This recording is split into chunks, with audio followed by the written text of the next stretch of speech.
Christmas 1979. Soviet armor pours across the Afghan border towards Kabul as helicopters secure the mountain passes through the Hindu Kush Mountains. In Moscow, the Politburo has decided to save Afghanistan's communist government from collapse. Afghan rebels have taken up arms against the unpopular regime and control most of the countryside. But the Red Army leadership doubts it can pacify the country. So why did the Soviet Union invade Afghanistan? Afghanistan in the 1970s is a country with a long history as a crossroads of empire and internal instability. After World War II, there's a period of relative stability under King Zahir Shah, whose government introduces moderate reforms to avoid angering conservatives. He also suppresses those demanding too much change, including Afghan communists who already have contact with the Soviet KGB. In 1964, King Zahir introduces a more liberal constitution that allows political parties. At the same time, Kabul universities become a hotbed of political activity, from moderates to monarchists to Islamists to communists. Campus communists create the People's Democratic Party of Afghanistan, PDPA. Among their founding members are Hafizullah Amin, Babruk Karmal, and Nur Muhammad Taraki, all of whom work with the KGB. They have strong admiration for the Soviet transformation of its Central Asian republics. They want radical change, but project a more moderate line in public, and still only attract support from a few urban elites and Soviet-trained army officers. The few communists there were also split along ethnic and ideological lines in 1967, with a more hardline group under Taraki and a more moderate group under Karmal. While some Afghans look to socialism, others look to political Islam. Not necessarily radical Islam either. Educated Islamist Afghans debate what a modern Islamic society should be like. The king even encourages Islamist activities to contain Marxist influence. The most important Islamist group is also founded at a university, Jamiat-e-Islami, which preaches a conservative form of Islam inspired by Egypt's Muslim Brotherhood. Afghanistan's relations with the wider world are also in flux after 1945. In 1960, Soviet-equipped Afghan forces clash with neighboring Pakistan over the status of cross-border territory inhabited by Afghanistan's biggest ethnic group, the Pashtun. Pakistan wants a stable and neutral Afghanistan so it can focus on its conflict with India. Kabul also looks abroad for humanitarian aid from both sides of the Cold War. Officially non-aligned, Afghanistan leans heavily on Soviet aid, including for infrastructure, but engineers and other advisors from the US, West Germany, and elsewhere also work in the country. American scholar Louis Dupree writes of a privileged American-Soviet role in Afghanistan. In towns outside Kabul where Russians had major projects, their technicians lived as well as, if not better than, the Americans.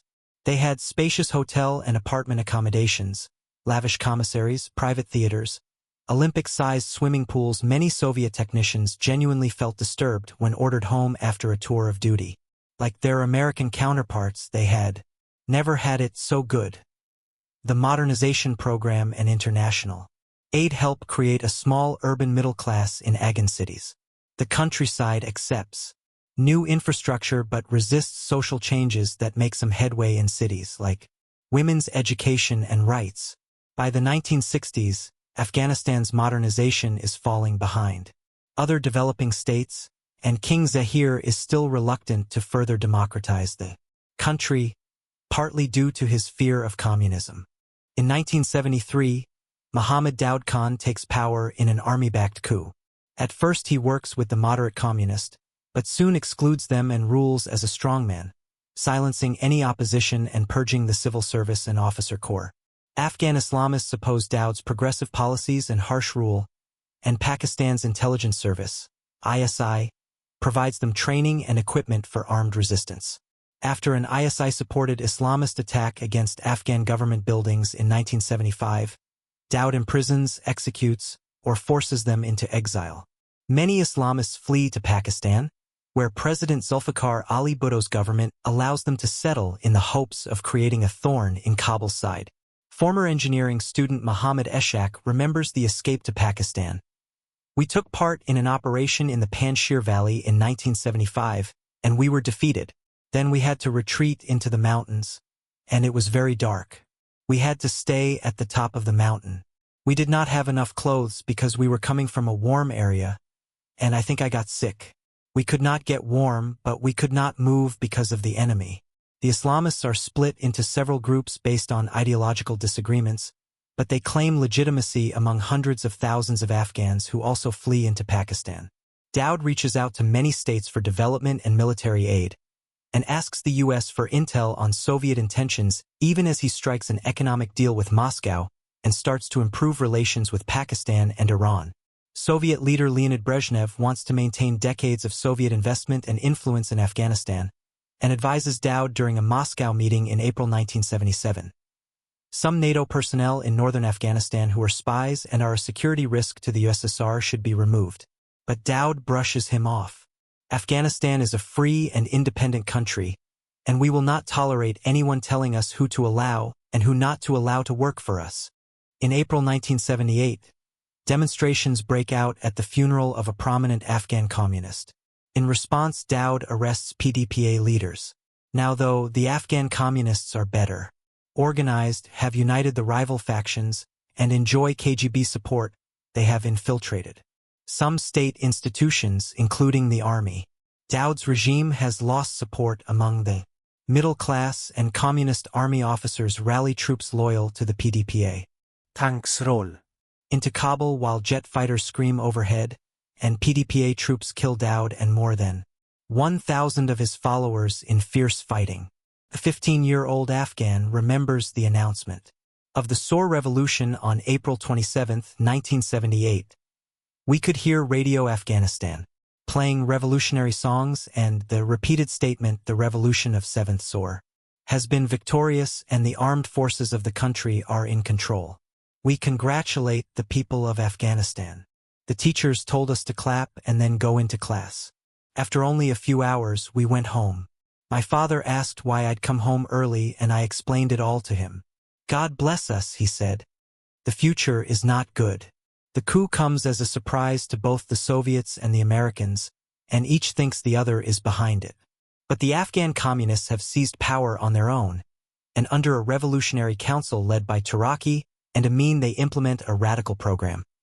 Land reform, including forced expropriations, and equal rights for women. They also suppress any opposition with mass executions, torture, and imprisonments. Publicly, Taraki proclaims that the new Democratic Republic of Afghanistan will remain part of the non-aligned movement. Original audio. Taraki. Our relationship with all the countries, including the Soviet Union and all our neighbors and throughout the world, will be based and will depend on the amount of their support to our revolutionary government. But Pakistan is skeptical about the coup, as it fears another hostile neighbor along with India and the USSR. The Shah's Iran, Saudi Arabia, and the US are concerned as well, and all three countries support Pakistan-based training of various Afghan Islamist groups loosely referred to as Mujahideen, or those fighting for God.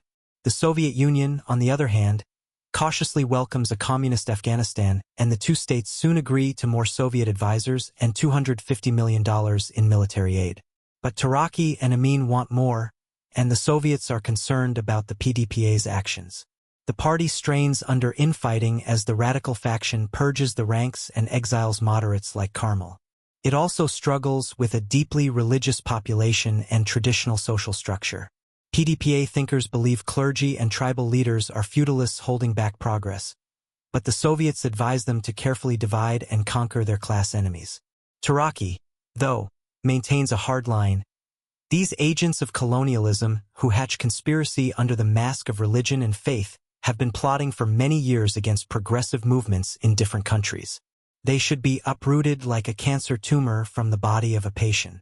The PDPA launches an all-out offensive, arresting or killing mullahs and their families.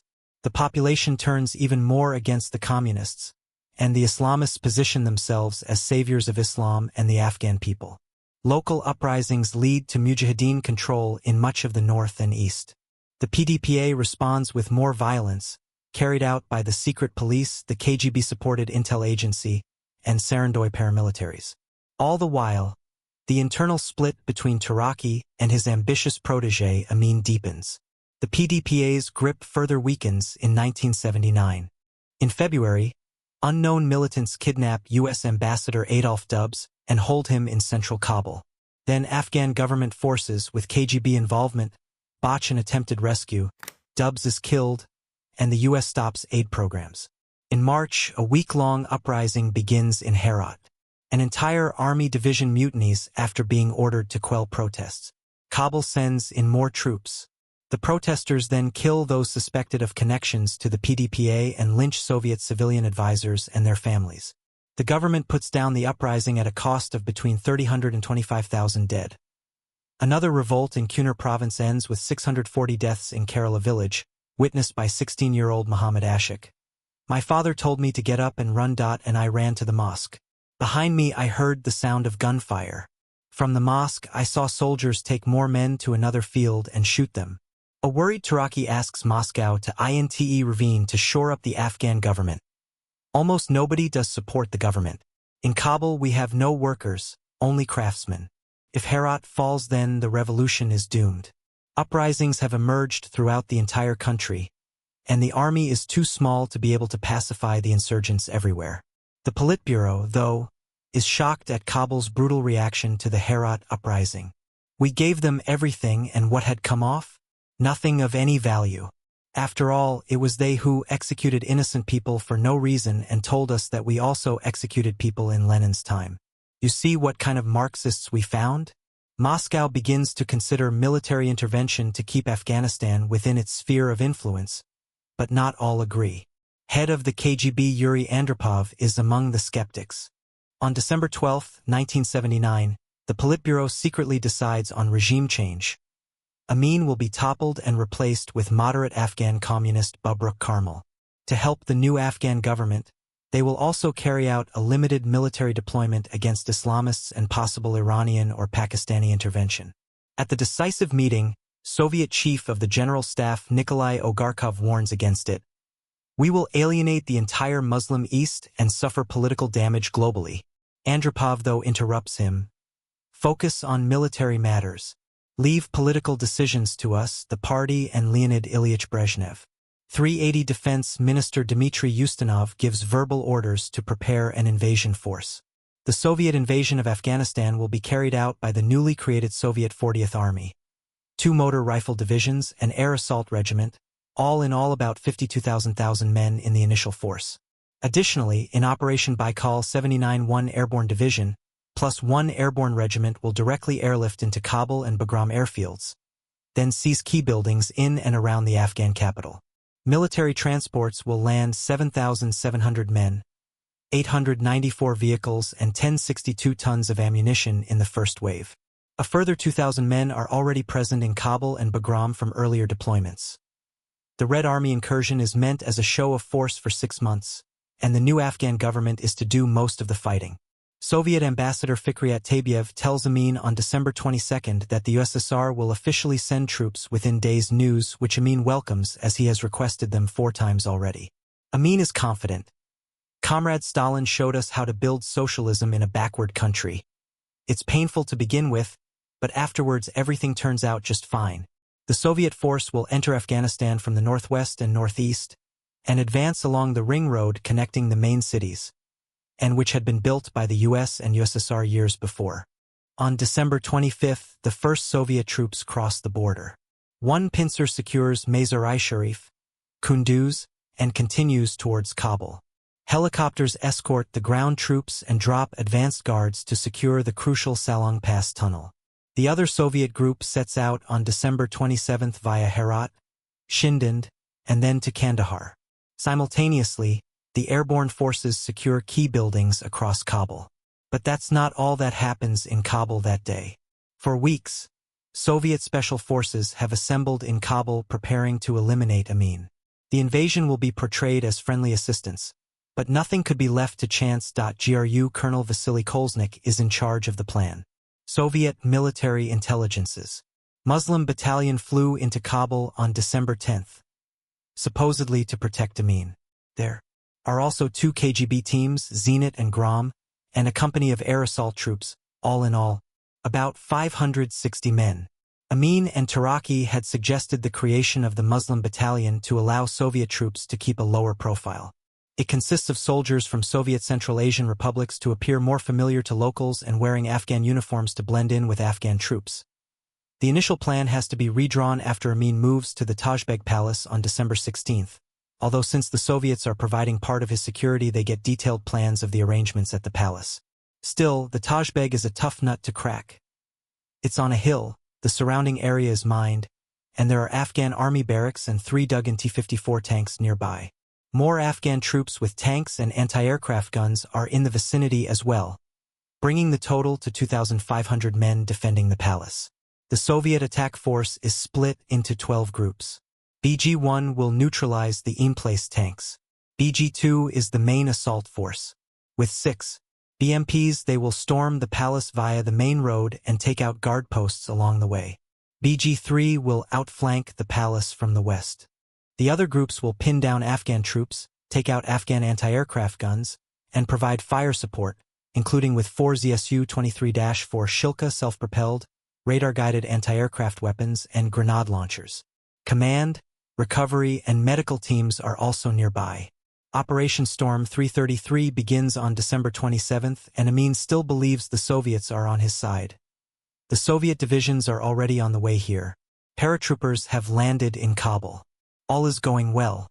I am constantly on the telephone communicating with Comrade Gromyko, and we are discussing the best way to inform the world about this Soviet military assistance. Just after Amin gives this speech, the KGB tries to kill him with poison cola, but he survives.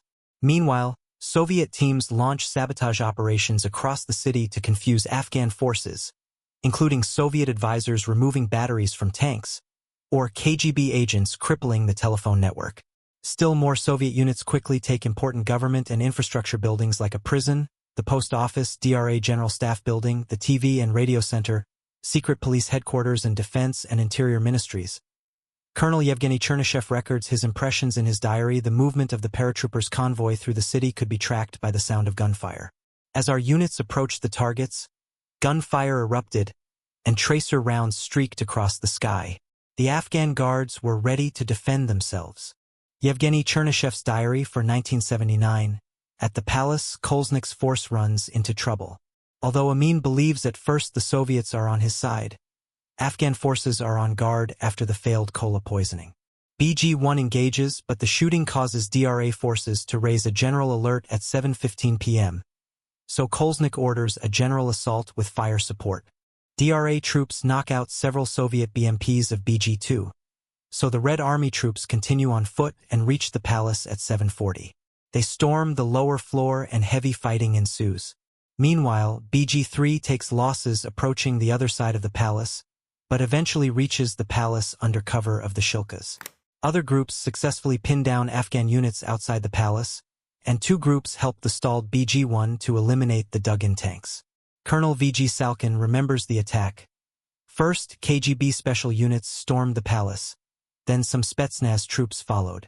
In an attempt to scare the defenders, or perhaps out of fear, the attackers shouted loudly, mostly profanities. The fighting inside the palace immediately became fierce and uncompromising. If no one came from a room with their hands raised, the doors were broken down, grenades were thrown in. Then the attackers opened fire with automatic weapons indiscriminately. BG-2 and 3 make it upstairs in the palace, but they're down to 50 men. They kill most of Amin's bodyguards and find and kill Amin and his 2 sons. The whole operations lasts 43 minutes. At least 9 Soviet troops are killed, though some claim up to 169 badly wounded, while around 200 Afghans are killed and hundreds taken prisoner. Military brass decorates nearly all Storm 333 participants, including Kolesnik, who is made a hero of the Soviet Union. Storm 333 also leaves a legacy as a daring and successful special operation. Years later, some in Russia will look at it as a bright spot in the Afghan War, and it becomes a staple of the Russian Airborne Officer Academy, including the hybrid combination with sabotage, disinformation, and subversion. The day after the raid, on December 28th, Karmal arrives in Kabul and promises the public he'll stop the torture and executions and unite the PDPA. Not included in the pre-recorded broadcast message is the ongoing execution of Amin's closest followers. Many Afghans don't believe Karmal's public reassurances, and 430,000 flee to Pakistan by January 1980. Within 72 hours, the USSR has installed a new Afghan leader, even though the invasion and regime change plans were hatched mere weeks before. More than 40 years later, historians still debate why exactly the Soviets decided to invade. Operation Baikal 79 was a gamble, given the Afghanistan's unstable history and the fact that the USSR was not militarily, economically, or politically prepared to nation-build. The Soviets lacked local expertise and language skills, and it's still unclear exactly how much influence they really had on the PDPA after the invasion. Soviet leaders knew it would damage their projected image as allies of anti-colonial movements as well. At a March meeting, Foreign Minister Andrei Gromyko made the danger clear. Who will the Soviet army fight against? Against the Afghan people first and foremost, and they'll have to be fired on. Everything that we created in recent years in terms of détente, arms control, and many other things, all of that will be thrown back. Of course, it will be a good present for China. All the non-aligned countries will be against us. Radchenko 480 to 481. And yet, the Soviets had reasons to be confident. They had successfully intervened in Czechoslovakia in 1968, Ethiopia from 1974, and Angola from 1975. In Angola, local communists even functioned as vanguard party that led the revolution themselves. Moscow hoped the PDPA would play a similar role in Afghanistan. Even before the Sour Revolution, Moscow sent thousands of civilian advisors, including Communist Youth League members, to work with young Afghans. Some historians point to the potential influence of Soviet officials like Ambassador to Afghanistan Alexander Puzanov and KGB Lieutenant General Boris Ivanov, who was long stationed in the country. Both strongly argued for intervention, and Puzanov was a close friend of Taraki. They and others close to him may have influenced Andropov, who was initially skeptical of an invasion, but available sources are incomplete. What is clear is that Amin's seizure of power tipped the balance. Moscow concluded he was not loyal to the Soviet Union and planned to shift away from the USSR. In the end, the Cold War fear of losing Afghanistan to even indirect U.S. influence outweighed the risks. Back in December 1979, just as Gromyko fears, Moscow's roll of the dice in Afghanistan provokes a flurry of international reactions that spell trouble. The US and UK worry about Soviet control in Afghanistan, and President Jimmy Carter announces global Soviet expansionism must be stopped. The Soviet Union is going to have to answer some basic questions. Will it help promote a more stable international environment in which its own legitimate, peaceful concerns can be pursued? Or will it continue to expand its military power far beyond its genuine security needs, and use that power for colonial conquest? The Soviet Union must realize that its decision to use military force in Afghanistan will be costly to every political and economic relationship it values. Some in the Carter administration hope the conflict might turn into a Soviet Vietnam. National Security Advisor Zbigniew Brzezinski, though, worries the Mujahideen are too weak and disorganized, and lack foreign support, unlike North Vietnam. He also thinks the Soviets will act more decisively than the U.S. did in Vietnam. The U.S. still decides to increase financial and military support for the Mujahideen, and encourages the Chinese and other Muslim countries to help them as well. But the biggest change is U.S. policy towards Pakistan. We must both reassure Pakistan and encourage it to help the rebels. This will require a review of our policy toward Pakistan, more guarantees to it, more arms aid, and, alas, a decision that our security policy toward Pakistan cannot be dictated by our non-proliferation policy. From now on, the U.S. will be much closer to Pakistan and look the other way on nuclear weapons and questions of democracy. Pakistan-based CIA agent Howard Hart argues that the existing support for the Mujahideen should be expanded to include weapons. The Pakistanis also strengthen cooperation with Saudi Arabia. Head of Saudi Intel Turkey Al-Faisal sees Pakistan as the best option to keep the Soviets out of the Middle East, and soon provides the ISI with funds matching U.S. contributions. The UN General Assembly condemns the Soviet invasion. Many voting member states with a colonial past are uncomfortable with a great power invading a country that claimed to be non-aligned and anti-imperial. Secretary General Kurt Waldheim, ironically a former Nazi from Austria, tries to negotiate a settlement, but the USSR, the new Afghan government, and neighbors Pakistan and revolutionary Iran are not interested. There will be no quick and easy peace in Afghanistan. Soviet troops have marched into what will become a longer, costlier, and bloodier war than any have imagined. We hope you enjoyed this breakdown of the Soviet invasion of Afghanistan.